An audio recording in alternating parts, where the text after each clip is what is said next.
면류관 벗어서. 예, 맞습니다. 자, 면류관은 누가 준 건가요? 예, 하나님이 주신 겁니다. 네. 누구한테 주신 거죠? 예를 들면 나에게 주셨다면, 예. 면류관은 하나님이 주신 건데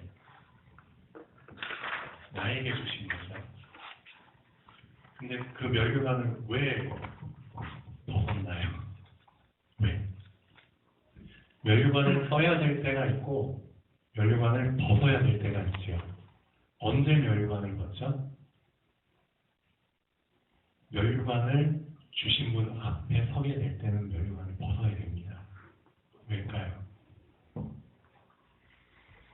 당연하죠.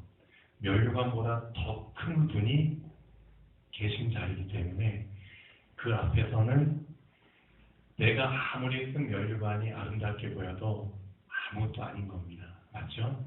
그게 면류관을 주신 분에 대한 예의죠. 그렇죠.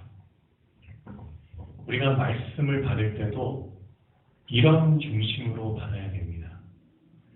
내가 든 게 많고 머리가 똑똑하고 경험한 게 많아도 사실상 말씀 앞에서는 내 것을 다 내려놓고 말씀을 받아야 됩니다. 그렇죠? 그게 말씀을 받는 자의 자세입니다. 그 요한계시록 4장에 보면은 그 천국에 대한 묘사가 나옵니다. 사도 요한의 영안이 딱 잘 열려가지고 하늘을 바라봤는데 한가운데 천국의 한가운데 큰 보좌가 있고요. 그 보좌 옆에 그렇죠? 작은 보좌들이 쫙 모여져 있죠. 거기에 그 24장로들이 그렇죠? 어느 정도 이제 장로의 직분을 받을 만큼 뭔가 큰 하나님께 영광스러운 헌신을 한 자들이겠죠. 그 사람들이 쫙 앉아 있는데 그 하나님 앞에 어떻게 하죠? 자신들의 면류관을 다 벗어서 앞에 놔요. 그리고 다 엎드려서 찬송하죠. 거룩하다, 거룩하다, 거룩하다. 계속 거룩하다 하면서 하나님을 찬양합니다. 그렇죠? 그런 그 장면이 괜히 나온 게 아닌 것 같아요. 우리가 지금 눈에 보이진 않지만 많은 사람들이 기도할 때 가장 많이 쓰는 단어가 있습니다. 그 기도의 첫 마디에 이 단어를 가장 많이 써요. 살아계신 하나님. 그렇죠? 살아계신 하나님 아버지. 살아계신이라는 의미를 가장 많이 씁니다. 왜 이 단어를 많이 쓸까요? 누구 살아계신 거 몰라? 왜 굳이 저 단어를 써서 기도해야 되지? 라고 반문하는 사람도 있겠지만 아마도 제가 볼 때는 눈에 보이지 않잖아요. 그렇죠? 눈에 보이지 않기 때문에 하나님이 죽으신 것처럼 하나님이 없는 것처럼 여겨진다는 겁니다. 그래서 그게 아니라는 것을 다시 한번 내 마음에 그렇죠? 그리고 듣는 사람들에게 확증하기 위해서 이 단어를 아마 사용하는 게 아닌가 싶습니다. 눈에는 안 보이시지만 분명히 살아계신다는 거죠. 그렇다면 그 마음을 가지고 이 자리에 앉아 계시는 겁니다. 맞다. 눈에만 안 보일 뿐이지 지금 영으로 이 자리에 계신다는 겁니다. 살아계신 분이. 그렇죠? 그 사실을 알고 말씀을 받는 겁니다. 그렇죠? 면류관을 벗어서 드리는 중심으로 말씀을 받는 겁니다. 아까 우리 강선희 청년이 기도를 했는데 참 감사하죠. 하나님의 말씀을 받는데 진짜 중요한 거는 받을 말씀으로 말씀을 받아야 됩니다. 안 받을 말씀으로 말씀을 받으면 아무런 소용이 없습니다. 말씀은 받을 말씀으로 이미 전제를 하고 받는 겁니다. 그게 중요하죠. 근데 이제 이 부분이 참 잘 안 돼 있기 때문에 좀 문제긴 합니다. 제가 이제 피아노를 치는데 이런 게 있죠. 이것도 어떻게 보면은 꾸준한 자기 자신의 어떤 노력도 필요한 부분입니다. 근데 노력뿐만 아니라 자 어떤 뭐 사모하는 마음, 예를 들면 어떤 친밀해지는 사랑하게 되는 이제 그런 계기가 필요하겠지만 제가 이제 피아노를 칠 때 악보를 보면서 치잖아요. 그러면 피아노를 이제 다 몇 번씩 쳐봤을 겁니다. 이제 띵동띵동. 악보를 볼 줄 모르는 분들도 많이 계시지만 피아노 이제 그 찬송가 칠 때 콩나물을 보면서 칩니다. 보면서 치는 거하고 외워서 치는 거하고는 엄청난 차이가 있습니다. 저도 솔직히 말하면 찬송가 지금까지 수없이 많이 쳐오지만 외워서 칠 수 있는 찬송가는 아직 없습니다. 한 곡도 아직 외우질 못하고 있어요. 근데 보면은 그래도 꾸역꾸역 쳐요. 그럼 그 차이가 뭘까요? 그 차이가 외우려면은 진짜 부단한 노력이 필요합니다. 진짜 연습 시간만 해도 엄청 걸립니다. 그 한 곡을 외우기 위해서 그 한 곡 안에는 콩나물이잖아요. 콩나물, 음표가 수백 개가 들어있을 수도 있고 1000개가 넘게 들어있을 수도 있죠. 예. 그거를 외워서 쳐야 되는 겁니다.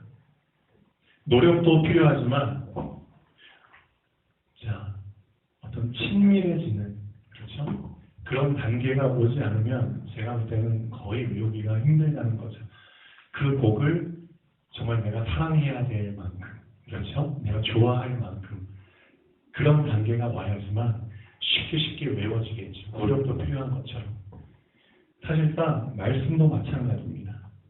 우리가 사도신경 주기도문은 매주마다 암송하잖아요. 사도신경 하시겠습니다. 주기도문 하시겠습니다. 근데 그 말씀뿐만 아니라 하나님의 말씀을 어떻게 보면은 지금 우리가 듣고는 있지만 사실상 실전에 들어가게 되잖아요. 실제 상황 속에 우리가 세상 속에 들어가서 생활하다 보면은 우리 기억 속에 그렇죠? 외워져 있지 않은 말씀은 잘 생각이 안 납니다. 그러면 실제 상황에 왔을 때 내가 뭔가 말씀을 꺼내서 이 세상을 이겨나가야 되는데 그렇죠? 사단이 이 세상의 지식과 어떤 그런 문제들을 가지고 막 우리를 공격할 때 사도 바울이 얘기한 것처럼 뭘로 막아야 되나요? 믿음의 방패로 막고 뭘로 공격해야 되죠? 말씀의 검으로 공격을 해야 되는데 말씀이 내 안에 없다면 참 큰 문제가 되겠죠. 공격을 못하는 겁니다. 계속 그 나에게는 그 빈약한 믿음을 가지고 막느라 급급한 겁니다. 사람은 그냥 마음 놓고 공격하는 겁니다. 그럼 막느라 에너지 다 쓰는 거죠. 에너지 다 소비돼가지고 이제 하루 종일 그냥 세상에서 그냥 막느라 그렇죠?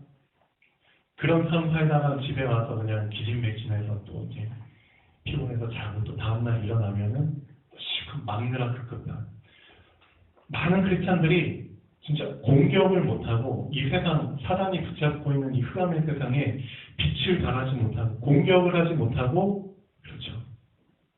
막느라 급급한 삶을 살고 있습니다. 그럼 과연 그 이유가 뭘까요? 이유가 그 원인에 대해서 한번 생각을 해봤습니까? 원인은 딴 게 아닙니다. 하나님의 말씀을 받아야 되는데 그렇죠? 말씀을 받았다는 것은 그 말씀을 내 머릿속에 내 마음속에 새겼다는 뜻입니다. 까먹지 않도록. 이게 지금 안 되기 때문입니다.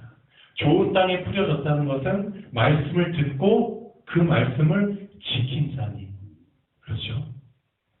지키기 위해서는 말씀을 어쨌든 내 걸로 외워야 되고 새겨놔야 되거든요. 그래서 실제 상황들이 왔을 때 그 내 안에 외우는 말씀을 딱 꺼내가지고 그렇죠. 그 상황을 이겨나가는 겁니다. 그 말씀에 나의 믿음을 담아서. 그런 부분들을 못하고 있기 때문에 많은 크리스찬들이 그냥 픽픽픽 쓰러지고 있는 상황이죠. 예. 자기 믿음 하나 지키기도 힘든 그냥 때가 돼버린 겁니다. 그런데 그 사람들한테 지금 죽어가는 세상을 살려야 된다. 저 지금 지옥에 빠져가고 있는 영혼들을 구원해야 된다. 아무리 얘기를 해본들 그게 잘 들어오지가 않죠. 왜냐? 자기 살기도 그 불편해. 그래서 지금 우리들만큼이라도 받을 말씀으로 받아야 됩니다. 그렇죠? 말씀을 받고 그 말씀을 어떻게 해서 외워야 된다는 거죠. 억지로 외운다는 건 아닙니다. 말씀을 진짜 사모하고 사랑하게 되면 말씀과 친밀하게 되는 그 시간표가 분명히 오게 됩니다. 그럼 그때는 자연스럽게 외워지게 되죠. 그럼 그 외워진 말씀이 어떻게 되느냐? 나도 모르게 자꾸만 이 세상 살아갈 때 접목이 된다는 겁니다. 접목. 아, 이런 상황에는 이 말씀을 접목시키면 되겠구나. 그렇죠? 적용이 된다는 겁니다. 응용이 된다는 겁니다. 해보면은, 자꾸 해보다 보면은 이렇게 됩니다. 사실 우리가 힘들죠. 예수님이라는 포도나무가 있고, 우리는 사실 포도나무가 아닌 예를 들면 돌감람나무라는 표현 많이 쓰죠. 아무런 그 쓸모없는 그런 나무의 가지였는데 그 나뭇가지에서 잘려져가지고 포도나무에 어떻게 붙임됐다고 했나요? 접붙임됐다고 했죠. 접붙임. 이거 농촌에 가면은 이런 거 많이 하잖아요. 접붙임 통해가지고 새로운 품종을 개량하기도 하고 접붙임. 그런데 원래 우리 체질 자체가 돌감람나무 체질이기 때문에 접붙임돼도 사실상 포도나무의 어떤 그런 그런 영양분을 받아서 실제로 그 혜택을 누리기까지는 시간이 걸린다는 겁니다. 그런데 일정 딱 시간표가 되면은 말씀을 내가 접목시켜야겠다. 응용하게 되는 그 시간표가 온다는 거는 바로 접붙임된 내가 접붙임 시켜준 이 포도나무에 드디어 관심을 계속 갖게 된다는 거죠. 나 자신을 보는 것보다는 나를 접붙여준 그렇죠. 포도나무를 조금 더 바라볼 수 있게 되는 그런 때가 분명히 오게 됩니다. 근데 이게 한 번에 되지는 않죠. 한 번에 되지는 않습니다. 자, 오늘 말씀 한번 보시죠. 우선 지난주에는 너희가 어찌 믿음이 없느냐라는 제목으로 말씀을 드렸습니다. 자, 지난주 말씀 본문이 마가복음 4장 35절에서 41절까지인데요. 예수님이 실컷 무리들 앞에서 말씀을 전하고 나서 어둑해질 때 배를 타고 이 갈릴리 호수, 큰 바다만큼 큰 호수죠. 이 갈릴리 호수 이쪽에서 저쪽으로 건너가자라고 말씀을 하시죠. 그런 내용이 나옵니다. 건너갈 때 배를 타고 가는데 이 바다 한가운데서 갑자기 풍랑이 일는 겁니다. 바람이 엄청 불고 광풍이 불고 그 다음에 광풍으로 인해서 바닷물이 배 안에 막 넘쳐 흐를 만큼 차게 되는 그런 상황이 오게 되죠. 정말 죽기 일보 직전의 상황이 왔을 때 예수님이 하신 말씀입니다. 너희가 어찌 믿음이 없느냐 이런 말씀을 하시죠. 그래서 결론부로는 임마누엘을 붙잡은 자가 탄 배는 절대 세상 속에 침몰하지 않습니다. 분명 우리가 세상에 나가면 이 세상이 우리를 삼킬 것처럼 보이잖아요. 그런 상황들이 많이 오지만 그렇죠. 나는 어디에 접붙임 당했다? 포도나무에 접붙임 당했다. 내가 포도나무에 계속 관심을 갖고 포도나무만 바라본다면 그렇죠? 절로 가시를 맺는 것처럼 그렇죠? 임마누엘을 붙잡고 있다면 나는 절대 이 세상에 침몰하지 않습니다. 그거를 하나님은 원하시는 겁니다. 어떤 믿음을 원하시냐면 내가 너하고 지금 함께 있지 않느냐. 함께 있는데 너가 침몰할 이유가 없다는 거죠. 근데 왜 자꾸만 나를 보지 않고 이 광풍을 보고 이 배 안에 들어오는 물을 자꾸만 보느냐. 그런 상황이 너한테 온다 할지라도 지금 너 옆에는 내가 함께 있다. 거기에 대한 믿음이 왜 없느냐 이거죠. 세상이 우리를 아무리 잡아먹을 것처럼 보여도 지금 내 안에는 영으로 하나님의 성령께서 함께 하십니다. 그 사실을 붙잡는다면 두려워할 게 아무것도 없습니다. 근데 문제는 뭐냐면 실제 상황이 왔을 때 그 사실이 나에게 각인된 상태에서 적용이 안 된다는 겁니다. 실제 믿음으로. 이것만 되어진다면 만사 형통할 텐데, 그렇죠? 임마누엘만 누릴 수 있다면 요셉처럼 만사 형통할 텐데, 그렇죠? 광풍과 파도를 보기 이전에 함께 하시는 예수님을 보는 것이 먼저입니다. 이 사실을 그냥 지식으로 듣지 마시고 받을 말씀으로 받으셔야 됩니다. 광풍과 파도 속에서 예수님이 확인하시고 싶어 하시는 것은 다른 게 아닙니다. 함께함으로 말미암아 주어지는 평안과 믿음입니다. 맞지요? 그래서 우리한테는 지금 어른이 됐지만 나에게 있는 지식적인 그런 연륜관, 나에게 있는 경험 그런 거 다 벗어버리고 어린아이와 같은 어떤 정말 단순하지만 순수한 확실한 믿음이 필요한 시간입니다. 어떻게 보면 이 믿음이 진짜 세상을 이길 수 있는 믿음이 아닌가 싶습니다. 어른들의 그런 때묻은 믿음이 아닌, 변질된 믿음이 아닌 진짜 어린아이처럼 순수하고 깨끗한 그 믿음. 하나님, 제가 처음에 예수님을 믿을 때 저도 어떻게 보면 이 어린아이처럼 순수하고 깨끗한 믿음으로 시작했을 텐데 왜 저는 이렇게 더럽고 변질된 믿음으로 되버렸을까요? 그래서 오늘 말씀의 본문을 한번 보죠. 4가지를 꾸준히 공부해야 됩니다. 뭘 공부해야 되나요? 먼저 예수 그리스도에 대한 공부를 하셔야 됩니다. 예수님이 과연 누구인지. 두 번째, 예수님이 왜 필요하죠? 사단이라는 놈이 있기 때문입니다. 그래서 사단을 공부해야 됩니다. 그래서 오늘 말씀의 제목이 사실은 예수님은 다 알고 계시죠. 알고 계시지만 일부러 물어보신 이유가 있습니다. 옆에 제자들이 있고 많은 사람들이 보고 있잖아요. 공부해라. 지금 너희 앞에 서 있는 이 미친 사람은, 이 거라사 지방의 이 광인 미친 사람은 단순한 미친 사람이 아니다. 공부해라. 그래서 정확한 질문을 하시죠. 사람들 다 서 있는 앞에서, 제자들 서 있는 앞에서 정확한 질문을 하십니다. 하나 질문하십니다. 네 이름이 무엇이냐? 사단을 공부해야 됩니다. 사단도 엄청 우리가 알지 못하는 많은, 그렇죠? 그런 부분들이 있습니다. 사단의 조직들, 사단의 이름, 사단의 활동들, 그렇죠? 그런 부분들을 우리는 너무나 모르고 있습니다. 근데 많은 사람들의 그 어떤 지식을 완전히 그 멍하게 만들 만큼 엄청난 대답을 이 거라사 광인이 하게 되죠. 제 이름은 군대니이다. 아니 왜 이름이 군대야? 군대. 이름 하면 뭐 저는 뭐 누굽니다 하는데 이름이 군대라는 표현을 써요. 우리가 모르고 있던 부분이라는 거죠. 이 부분을 예수님은 일부러 알려주시기 위해서, 그렇죠? 딱 이 사건 하나를 위해서 이 갈릴리 호수를 건너신 겁니다.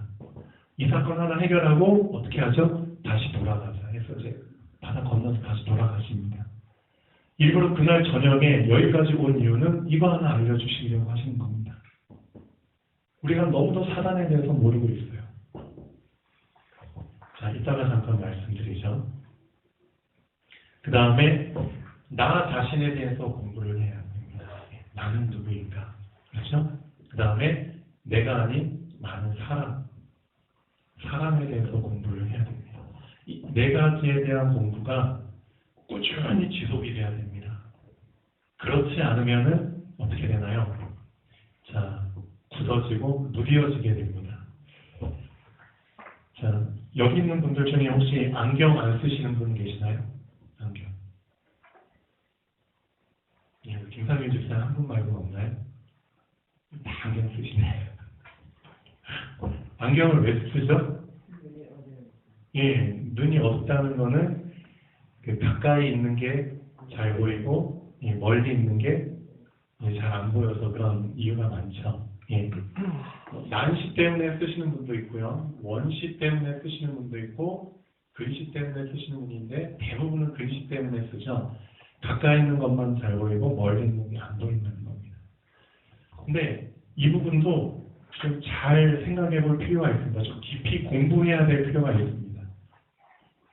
이 그림을 한번 좀 잘 기억을 해 놓으셔서 나중에 인터넷 좀 찾아봐서 좀 많은 보완 지식을 삼으면 좋을 것 같은데요. 자, 이게 우리 눈알입니다. 눈알. 눈깔이라고 하죠.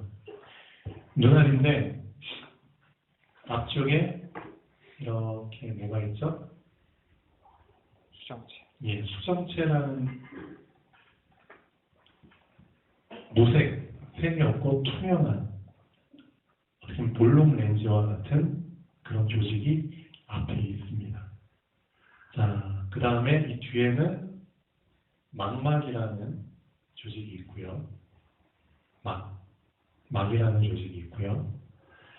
자, 이제 빛이 이렇게 들어와요. 빛을 보는데, 자, 빛이 들어와서 이 수정체를 통과해서 초점이 이 망막이라는 곳에 맺혀야 됩니다. 이렇게 맺혀야 되는데, 문제는 이 수정체의 두께가 이렇게 얇아지거나 아니면 약간 더 두꺼워지거나 두께가 조절되면서 망막에 초점이 상이 맞추게 되는데요. 상이 이렇게 딱 맺히게 되는데 수정체의 이 물컹물컹한 렌즈와 같은 조직에 수정체의 두께를 조절해 주는 근육이 있습니다. 아는 사람? 자, 안 써졌나? 근육이 존재는 알았는데 이름이 갑자기 생각이 안 나네요. 예. 자, 우선은 그 빛의 양을, 그렇죠? 양을 조절해주는 그 카메라의 조리개 역할을 하는 그 홍채라는 얇은 근육이 여기 겉에 감싸고 있고요. 근데 홍채 위에 이렇게 좀 약간 도톰하면서 조여주는 근육이 존재를 합니다. 이 근육의 이름을 모양체라고 합니다. 이 모양체라는 근육이 역할을 해줘야지만 이 가해에서 주물러졌다 나졌다 하면서 수정체의 두께가 이렇게 결정이 됩니다. 자, 수정체가 이렇게 약간 볼록하게 되면은 초점이 어떻게 맺히나요? 가까운 데 맺히게 되죠. 가까운 데. 망막에 맺혀야 되는데 망막보다 앞쪽에 초점이 딱 생기게 됩니다. 근데 만약에 수정체의 두께가 얇아지게 되면 어떻게 되죠? 초점이 또 뒤에 맺히게 되죠. 이런 건 이제 수업 시간에 배우셨죠. 이런 부분들을 조절을 해주는데, 근데 이 모양체가 자기 역할을 잘 못해줘요. 이렇게 딱 당겨줘야 되는데, 당겨주는 그 힘이 부족하게 돼요. 부족하게 되면은 당겨주지 못하게 되죠. 그러면 수정체가 그렇죠. 계속 이렇게 좀 두툼한 상태로 있게 되죠. 그러면 계속 초점이 앞쪽에 맺히게 되는 겁니다. 앞쪽에. 가까운 것만 잘 보이고 멀리 있는 건 안 보이게 되죠. 그게 이제 근시가 되는 겁니다. 또 다른 원인들도 많이 있습니다. 그래서 제가 말씀드리고 싶은 거는 눈도 시력을 내가 지금 시력이 나빠졌다고 계속 나빠지는 게 아닙니다. 눈도 눈 근육을 계속 운동을 시키잖아요. 그럼 시력이 조금씩 좋아질 수 있습니다. 눈 운동에 대한 부분이죠.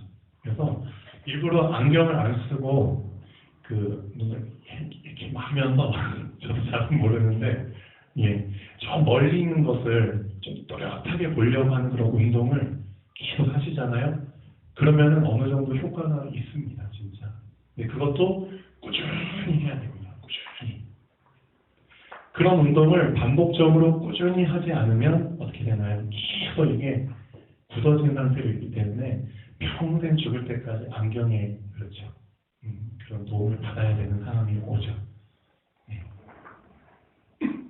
이런 예시를 제가 든 이유가 있습니다.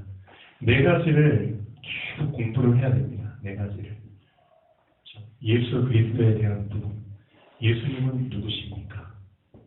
예, 사람에 대해서 네 이름이 무엇이냐 라고 하는 것처럼 계속 공부를 하셔야 됩니다. 나는 누구인가? 나에 대한 부분을 공부하시고 사람에 대해서 나만 알면 안 되잖아요. 각기 다 다른 성향을 가진 사람들이 있다는 거죠. 네 가지를 계속 공부해야 된다는 거. 자, 오늘 결론 부분을 먼저 말씀드리긴 했는데요. 자, 한번 본론 보시죠.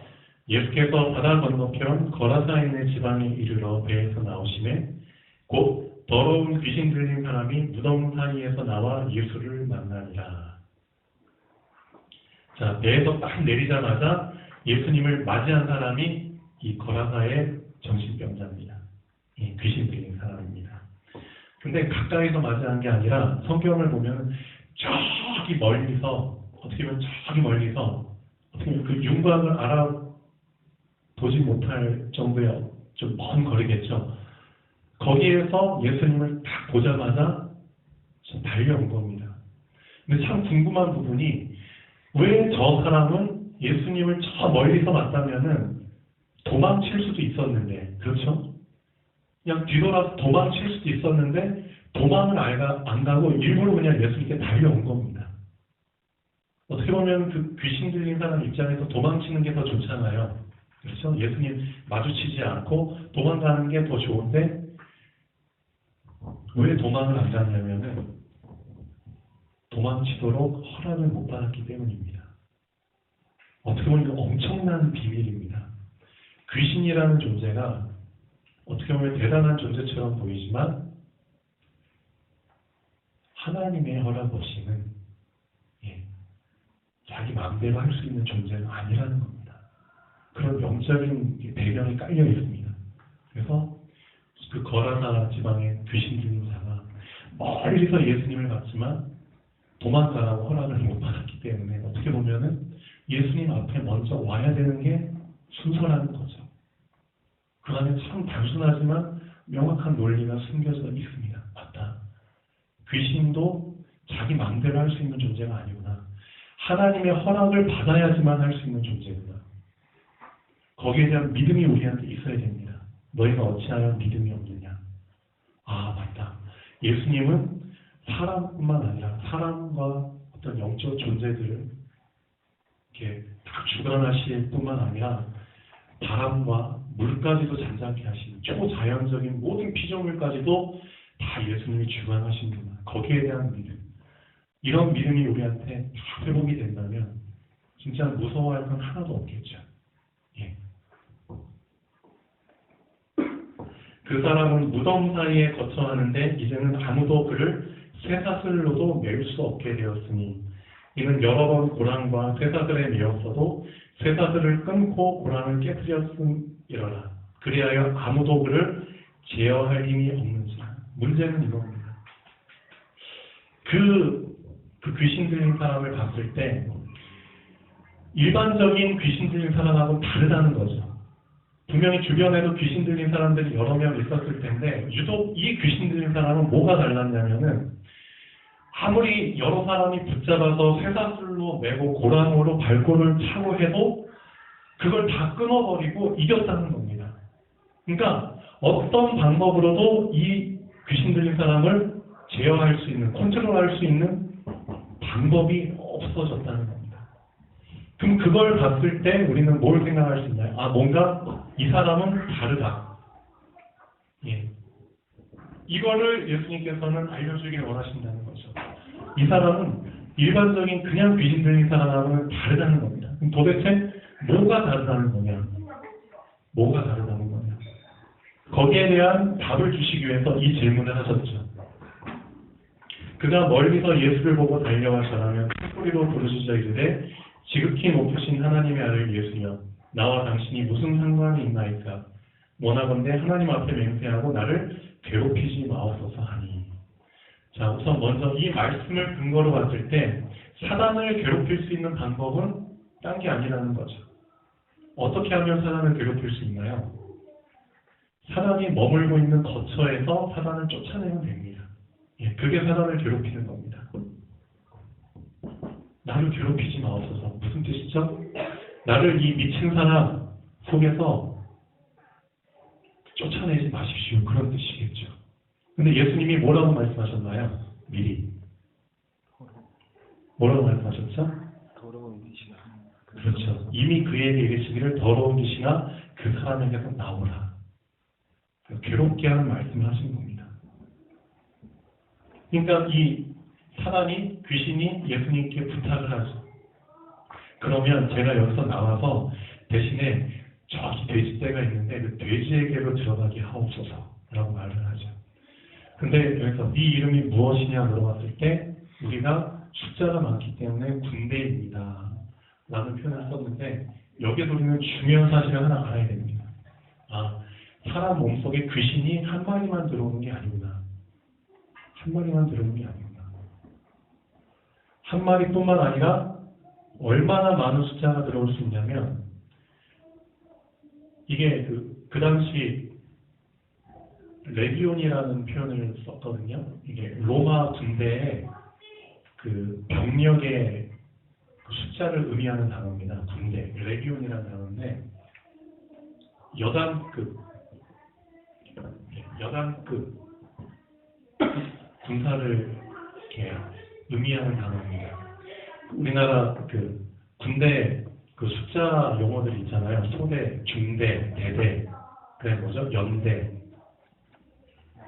사단. 예, 사단, 뭐 군단 그런 것처럼 이 당시 그 여단급이면은 제가 이제 인터넷 찾아보니까 6,000명 정도를 일개 여단으로 봤습니다. 6,000명. 그러면은 아무리 못해도 이 정신 들린 사람 안에, 귀신 들린 사람 안에 사단이 몇 마리가 들어가 있었냐면은 수천 마리가 들어가 있을 수도 있었다는 거죠. 거기에 대한 증거로 얘네들이 한꺼번에 다 빠져나와서 돼지떼로 들어갔는데 성경에 보면은 몇 마리 정도 되는 돼지떼가 2,000. 예, 그렇죠. 마침 거기 돼지의 큰 떼가 산 곁에서 먹고 있는지라 이에 간구하여 이르되 우리를 돼지에게로 보내어 들어가게 하소서 하니 허락하신대 더러운 귀신들이 나와서 돼지에게로 들어가면 거의 2,000마리 되는 떼가 바다를 향하여 비탈로 내리다가 바다에서 몰사하거든. 이런 말이 나옵니다. 와, 엄청나구나. 한 사람 속에도 수천 명의 귀신이 들어갈 수도 있구나. 어떻게 보면 우리가 몰랐던 사실이라는 거죠. 그렇죠? 만약에 수천 명의 귀신이 들어가면은 이 사람은 몇 명분의 힘을 발휘할 수 있나요? 수천 명분의 힘을 발휘할 수 있는 겁니다. 엄청난 일이라는 거죠. 그렇기 때문에 아무리 쇠사슬로 매고 그렇죠 쇠고랑으로 차도 그거를 끊고 이길 수 있는 거는 어떻게 보면은 어렵지 않다는 거죠.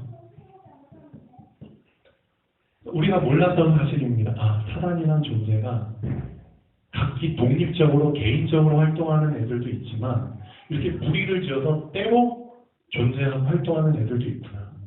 이렇게 하면 장점도 있죠. 어떻게 보면 더 큰 힘을 발휘할 수 있다는 것. 그 다음에 이 귀신 들린 사람이 존재하는 곳 주변에는 아예 사람들이 거기에 같이 살 수가 없는 겁니다. 완전히 황폐화되는 곳이 되어버리는 겁니다. 그렇죠? 그런 현상이 나타났다는 겁니다. 네, 그 치던자들이 도망하여 읍내와 여러 마을에 말하니 사람들이 어떻게 되었는지를 보러 와서 이게 어떻게 보면은 요즘 시대로 말하면은 진짜 그냥 그 댐이나 어떤 강에 수만 마리의 물고기가 그냥 떼죽음 당하는 그런 것보다 더 아주 그냥 뉴스거리가 될 만한 일이죠. 그런 거는 사실 기사거리가 별로 안 되잖아요. 근데 만약 갑자기 아침 뉴스에 수천 마리나 되는 돼지떼가 저기 강가에서 몰사에서 둥둥 떠 있다. 그런 기사가 떴다고 쳐봐요. 그럼 엄청 그 생방송 뉴스거리가 되겠죠. 사람들이 다 가서 구경하겠죠. 물고기도 아닌 돼지가 그냥 수천 마리가 물에 둥둥 떠 있다. 그 모습 보기 위해서. 그 당시에는 진짜 아마 처음 겪어보는 일이 아닌가 싶습니다. 그러니까 소문을 낼 수밖에 없고 사람들이 다 이제 그거 보려고 다가오죠. 그런 장면입니다. 근데 이제 그 사람들이 왔죠. 예수께 이르러 그 귀신 들렸던 자, 곧 군대 귀신 들렸던 자가 당한 것과 돼지의 일을 본 자들이 그들에게 알리매 그들이 예수께 그 지방에서 떠나시기를 간구하더라. 참 아이러니한 간구를 하죠. 그 예수님의 기적도 보고 그 지역에서 가장 골칫거리였던 그 정신병자, 귀신 들린 자도 고쳐줬는데 오히려 그 마을 사람들의 반응은 예수님이 그 마을에서 떠나길 바라는 그런 간구를 하죠. 자, 3번 보시면 예수께서 배에 오르실 때 이제 이 일을 마치시고 이거 하나 해결하시고 다시 배 타고 반대쪽으로 가시죠. 근데 배에 오르실 때 귀신 들렸던 그 사람이 함께 있기를 간구하더니 아마 이 사람은 엄청나게 진짜 간절했을 겁니다. 귀신 한 마리, 두 마리 때문에 그 고통 당한 게 아니라 수천 마리 그 귀신에 눌려가지고 얼마나 많은 세월을 그렇게 고통스럽게 살았는데 거기서 해방됐는데 그 생명의 은인 옆에 있다는 게 당연하잖아요. 그런데 예수님께서는 허락을 안 하시죠. 안 하시는 이유가 있습니다. 그 지역에 그 지방에 가서 그 집으로 돌아가 주께서 너에게 어떻게 큰 일을 행하사 정말 큰 일을 행하신 거죠. 사람의 힘으로는 이제 별의별 방법을 썼는데도 해결책이 없었잖아요. 그렇죠? 그런데 주님께서는 큰 일을 행하신 겁니다. 수천 마리나 되는 그 군대 귀신을 단번에 해결을 하시죠. 너를 불쌍히 여기신 것을 네 가족에게 알리라 하시니 그가 가서 예수께서 자기에게 어떻게 큰일 행하셨는지를 데가볼리에 전파하니 모든 사람이 놀랍게 여기더라. 아마도 이 사람은 제가 볼 때는 성경에 기록은 안 됐지만 그 데가볼리 지역에서 계속 자기에게 역사하셨던 예수님을 계속 얘기를 했겠죠. 그러다가 아마 소식을 들었을 겁니다. 아, 예수님이 나를 살려주신 예수님이 모함을 쓰고 십자가에 못 박혀 돌아가셨다. 아마 그 얘기도 들었겠죠. 되게 슬퍼하고 실망했겠죠. 어떻게 보면. 그런데 아, 그 예수님이 부활하셨다. 그리고 그 예수님이 40일 동안 감람산에서 제자들과 많은 무리들 앞에서 하나님 나라에 대해서 설명하실 때 모르긴 해도 그 자리에 이 데가볼리 이 귀신 들렸던 사람도 오지 않았을까. 예, 그런 생각도 해봅니다. 그리고 실제 사도행전에 그렇죠? 성령이 역사하실 때 아주 중요한 역할을 하는 한 사람으로 또 수임받지 않았을까. 그런 생각도 한번 해봅니다. 네, 이 사실을 우리는 어떻게 접목을 시켜야 됩니까? 접목. 자, 많은 사람들이 나 자신을 이기지 못하고 있습니다. 그 다음에 세상을 이기지 못하고 있고요. 사단을 이기지 못하고 있습니다. 이 세 가지를 이기지 못하고 있죠. 예수님은 분명히 말씀하고 계십니다. 성경에 보면은 이길 수 있는 방법이 있다. 어떻게 보면은 이 세상 속에 나가면은 세상 우리를 덮치잖아요. 엄청난 세상의 그 권세를 가지고. 그럼 이 세상을 주물르고 있는 귀신이 단지 한 마리일까요? 아니라는 거죠. 예, 수천 마리, 수만 마리의 귀신들이 연합해가지고 사실은 이 세상 문화와 정치, 경제를 주무르고 있는 겁니다. 어떻게 보면은 이 당시에 이 사람들이, 이 마을 사람들이 이 군대 귀신 들린 자를 못 이긴 것처럼 지금도 많은 사람들이 이 세상을 못 이기는 것과 똑같다는 거죠. 근데 사람들이 세상만 봐서 그렇지 세상 배후에 역사하는 이 군대 귀신이 있다는 것을 사람들은 모르고 있습니다. 지금도 똑같은 상황이거든요.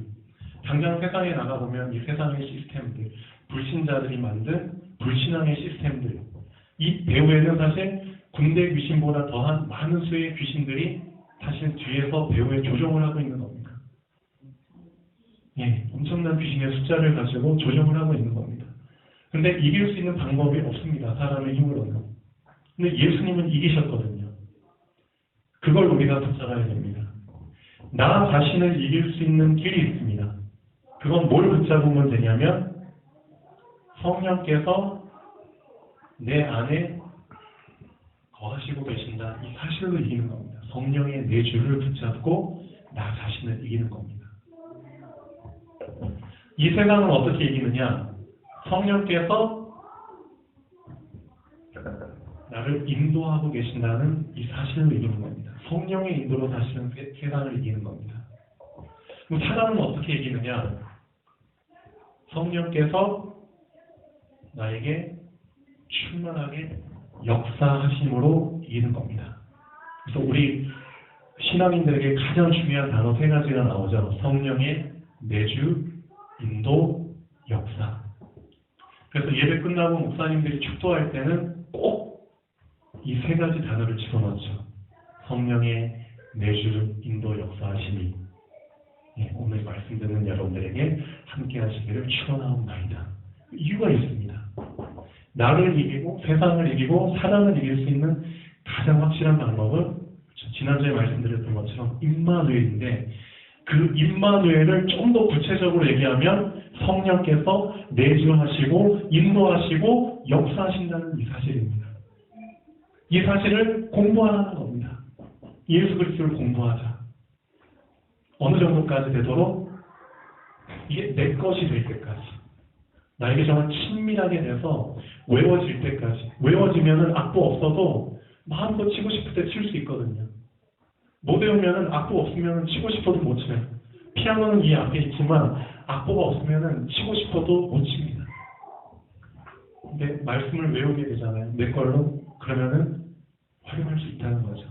언제든지. 예수 그리스도를 공부하자. 그다음에 오늘 말씀처럼 사단을 좀 더 우리가 알아야 된다는 거죠. 사단을 공부하자. 그래서 고린도후서 2장 5절에서 11절까지 보면은 사도 바울은 이렇게 얘기합니다. 한번 잠깐 읽어보시죠. 고린도서 2장 5절에서 11절까지. 자, 사단에 대해서 알게 되면 우리는 속지 않게 됩니다. 안 속으면 된다는 거죠. 2장 5절에서 11절까지. 자, 근심하게 한 자가 있었을지라도 나를 근심하게 한 것이 아니요 어느 정도 너희 모두를 근심하게 한 것이니 어느 정도라면 내가 너무 지나치게 말하지 아니하려 함이라. 이러한 사람은 많은 사람에게서 벌받는 것이 마땅하도다. 그런즉 너희는 차라리 그를 용서하고 위로할 것이니 그가 너무 많은 근심에 잠길까 두려워하노라. 그러니까 이게 무슨 내용이냐면 그 당시 고린도 교회에 그 교회의 어떤 분위기 질서를 어지럽히는 그런 사람이 있었나 봐요. 그래서 사도 바울이 그 사람을 좀 많이 책망을 했습니다. 근데 책망을 받으면은 좀 주눅들잖아요. 많이 근심하게 되고 그 근심이 심해지면 어떻게 되죠? 실족하게 되죠. 그래서 실족하는 거는 누구의 전략이죠? 사단의 전략입니다. 실족하지 않게 하기 위해서 뭘 나타내라? 사랑을 그들에게 나타내라. 그래서 너희가 범사에 순종하는지 그 증거를 알고자 하여 내가 이것을 너희에게 썼노라. 너희가 무슨 일이든지 누구를 용서하면 나도 그리하고 내가 만일 용서한 일이 있으면 용서한 그것은 너희를 위하여 그리스도 앞에서 하는 것이니 11절 중요하죠. 이는 우리로 사단에게 속지 않게 하려 함이라. 우리가 그 계책을 알지 못하는 자가 아니라 사단에게까지 공부해야 됩니다. 속지 않기 위해서 알아야 되고요. 그 계책을 알아야지만 속지 않죠. 나를 공부하고 사랑을 공부하는 이 네 가지를 자 일회성으로 하지 마시고 꾸준히 하셔야 됩니다. 꾸준히 안 하면 수정체 근육이 수정체가 자기 역할을 못 해가지고 이제 먼 것을 못 보게 되는 이제 무뎌지는 그런 상황이 오게 됩니다. 우리의 눈은 가까운 것도 잘 봐야 되고 먼 것도 잘 봐야 됩니다. 근데 어느 한쪽만 잘하게 되면은 그렇죠. 문제가 있다는 거죠. 절금 바르처럼. 그래서 네 가지를 꾸준히 공부를 해서 내 것으로 만들 수 있도록. 자, 그래서 오늘 말씀의 제목을 한번 잘 깊이 묵상해 보면 좋겠습니다. 자, 네 이름이 무엇이냐? 이것을 좀 더 나에게 적용해서 나는 무엇이냐? 예수님은 누구시냐? 사람은 누구시냐? 그다음에 사람은 무엇이냐? 그 근본적인 부분까지 계속 공부를 해 나가면 좋겠습니다.